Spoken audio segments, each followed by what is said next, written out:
Thank you guys for coming here and watching me when you've got so many other distractions out there. Today, we're going to talk about Horizon Cloud on Microsoft Azure and our support eventually for Windows Virtual Desktop. My name's Gabe Knuth. I have been around in this industry for a long time. I spent 11 years blogging for BrianMadden.com.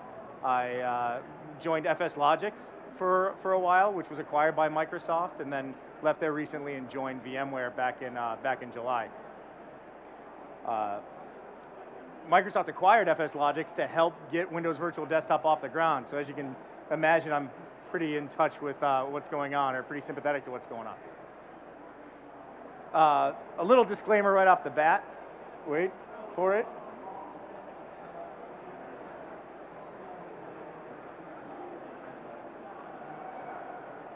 Nobody told me how to make that happen.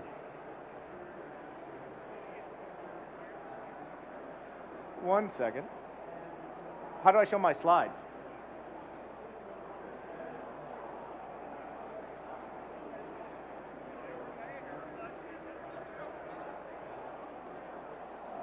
There we go. Cool. All right. Perfect. Thank you. I used to do that at conferences. Save the day. Okay, so a little disclaimer off the bat. What we're talking about right now is future stuff for us. So things might change.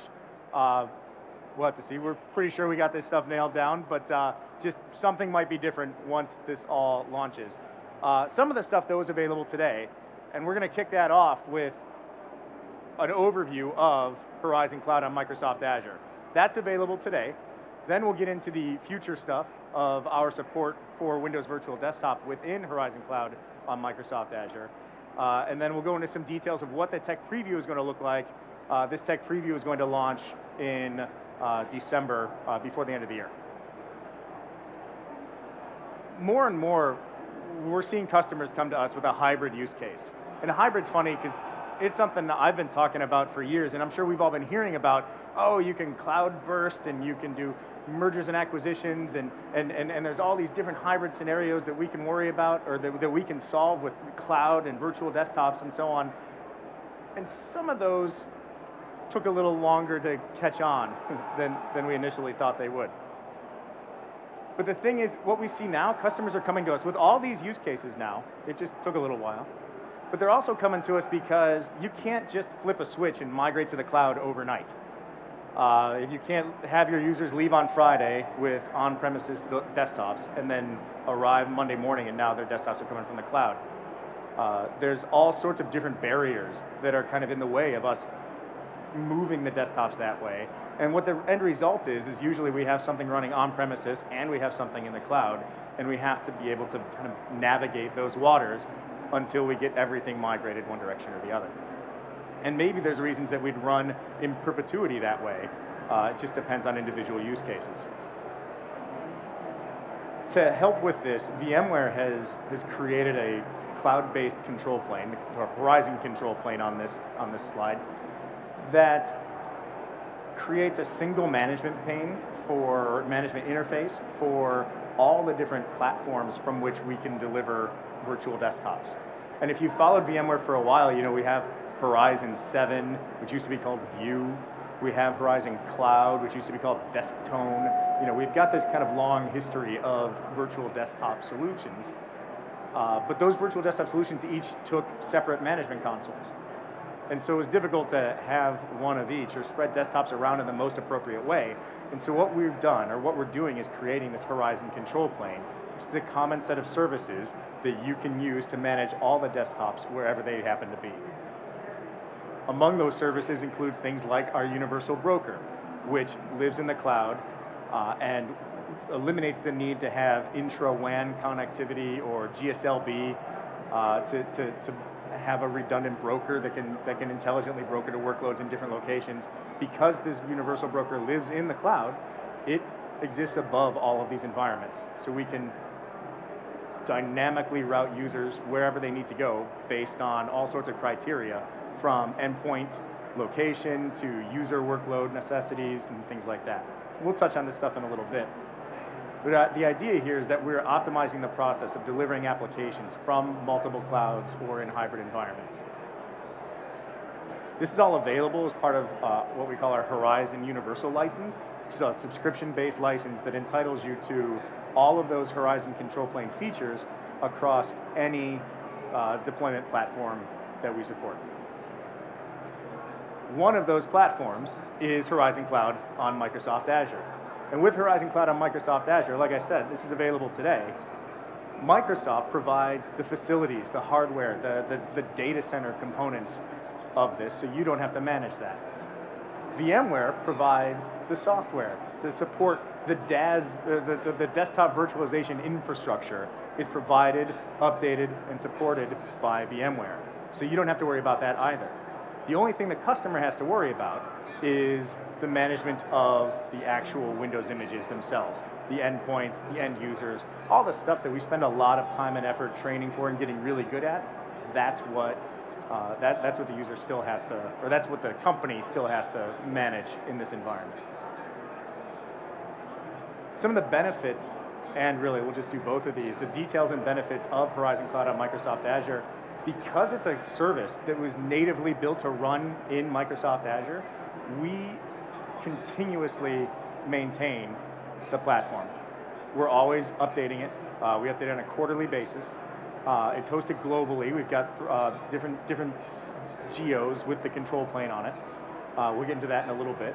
It supports RDSH and VDI, and it supports both the Blast Extreme and PC over IP protocols, which again, we'll touch on in a bit. It also integrates into VMware Workspace ONE. And that's important because as we kind of shift the way we manage all of our devices to this modern approach to managing things, the MDM is what we've been calling it. Now it's modern management or user environment, or I'm sorry, not user environment, the other UEM, unified endpoint management. The big picture is starting to come together. And I'll tell you, the VMware booth is right there. And so we'd love to talk to you more about Workspace ONE. I don't have time to do it here. But the benefits of all of this is we have global availability for your desktops and for, obviously, the endpoint management stuff that we're not going to spend any more time on. Our platform is highly manageable, and we take care of the upgrading. And of course, you get the general benefits of Azure with the hourly billing and consumption and so on. So if we take a look at our specific support here for Windows Virtual Desktop in Horizon Cloud on Microsoft Azure, does everybody know about Windows Virtual Desktop by now? Because it's kind of a big deal at this show, right? This is the only slide I have about Windows Virtual Desktop. So it's a desktop and application virtualization solution made by Microsoft, which is cool because it's kind of Microsoft's blessing officially of remote desktops and applications being delivered from Azure. It's something we could always do before, but you know, now we actually have like real support from Microsoft for this. The two main features of Windows Virtual Desktop are Windows 10 Enterprise Multi-Session, which is Windows 10, but with the multi-user stack on it. So we can run Windows 10 as if it was an RDSH or terminal server, if you're old like me. And then extended security updates for Windows 7, because January 14th, 2020 is the end of life date for Windows 7. We need, some organizations need a way to continue running that. And if you deploy your Windows 7 desktops in Windows Virtual Desktop on that platform, you'll be allowed to do it without having to pay extra for support. Interestingly, if you run this on-prem and still keep running Windows 7 on-prem, you're going to have to pay, I believe it's $25 a year for the first year per device, $50 for the second, and $100 for the third year. So it's a big cost savings, an incentive to get you to move to Windows Virtual Desktop. There's also optimizations for Office 365 Pro Plus. That's the FS Logic stuff that I was part of, like I mentioned earlier. And the last thing, this came out. This is already out from Microsoft. It was released September 30th, just a month or so ago. These guys, by the way, if you haven't talked to them yet, they're way back over there, but there's a very busy Microsoft booth talking about Windows Virtual Desktop. Horizon Cloud on Microsoft Azure, through a partnership with Microsoft, is now allowed to run the features of Windows Virtual Desktop. And it's probably best to explain Windows Virtual Desktop in a different way, because you hear the name and you think, oh, it's a version of Windows, or it's an Azure service, or something like that. And Really, it's two things. It's a platform and it's a set of entitlements. And that platform is just like the collection of Azure resources that allows you, or on which Windows Virtual Desktop, the features, will run. And so you have the platform and those features.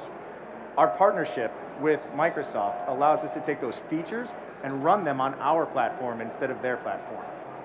And that's the kind of, that gives us a lot more power, that gives you a lot more flexibility and capabilities than the native WVD solution alone. In particular, it allows us to do broad endpoint management and support because we support thin clients that use PC over IP. We've got lots of optimizations for the end user protocols, blast and PC over IP. We enhance user environment management.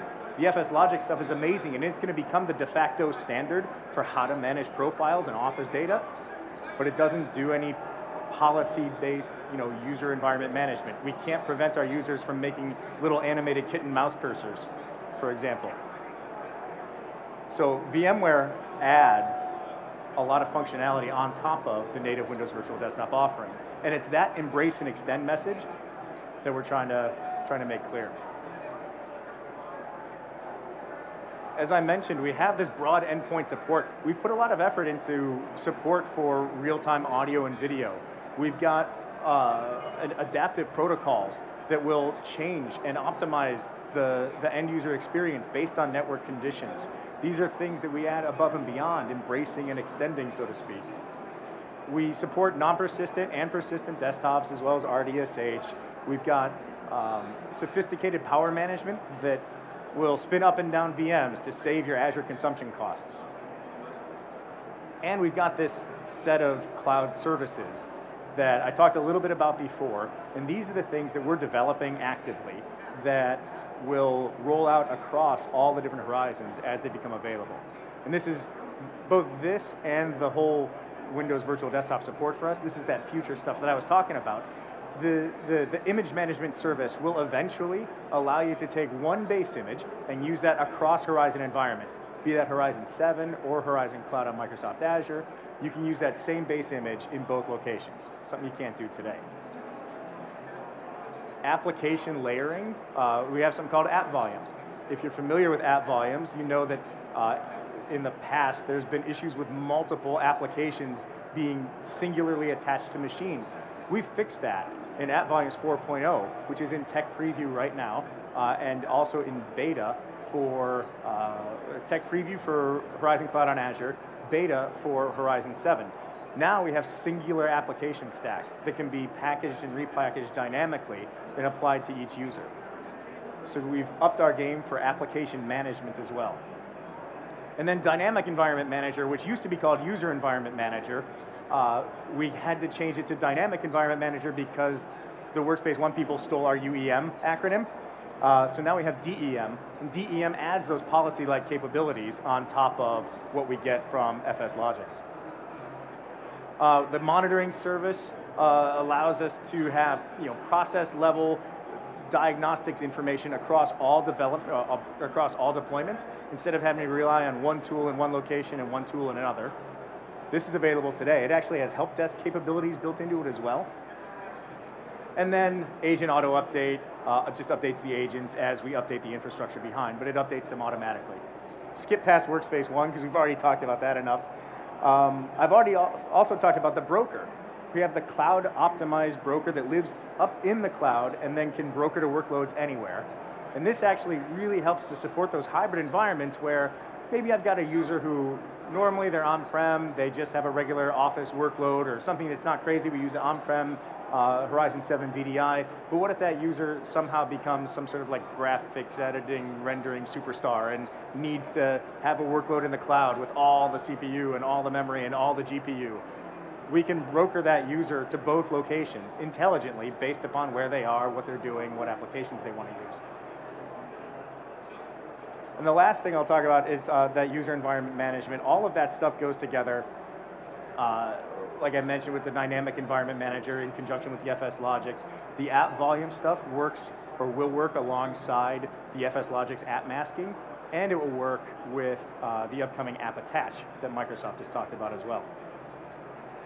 So to recap the component ownership, you provide the Microsoft, Azure infrastructure, your Azure tenant. You provide the file storage and Active Directory. You probably very likely already have this stuff set up. And so then you go to VMware. And VMware will provide you with the DAS platform, the desktop virtualization infrastructure, and all of that runs on top of Microsoft Azure. This slide takes a little bit of explaining just because I probably should have broken it into 2 slides. This is talking about our tech preview, but currently we have the control planes for Horizon Cloud on Microsoft Azure in US West, in the Great Britain area, and in Australia. What we're showing here, where it says tech preview, launch, and launch, is where the control plane locations will be for the tech preview of Horizon Cloud on Microsoft Azure with support for Windows Virtual Desktop. At launch, during the tech preview, it will only be available in US West, and by the time we get to launch, it'll be available in both the Great Britain and the Australia data centers. So as you can see, it's a little premature. So here, we're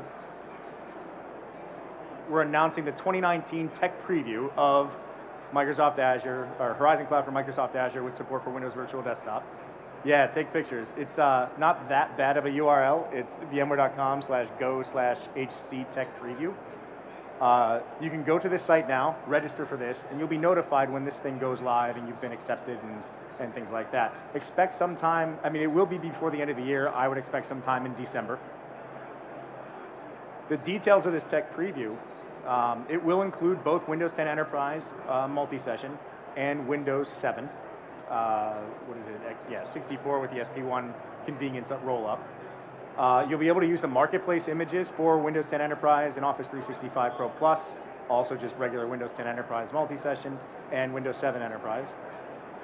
And you'll have all the deployment updates or deployment possibilities for you. So persistent, non-persistent VDI, RDSH, desktop and application farms with Windows 10 Enterprise multi-session. Like I mentioned, the control plane will be in the US. The supported clients are going to be our entire set of Horizon supported clients, which, as I mentioned, is pretty robust. Chrome, Android, iOS, HTML5, Universal Windows Platform, Windows, Mac, and Linux, of course.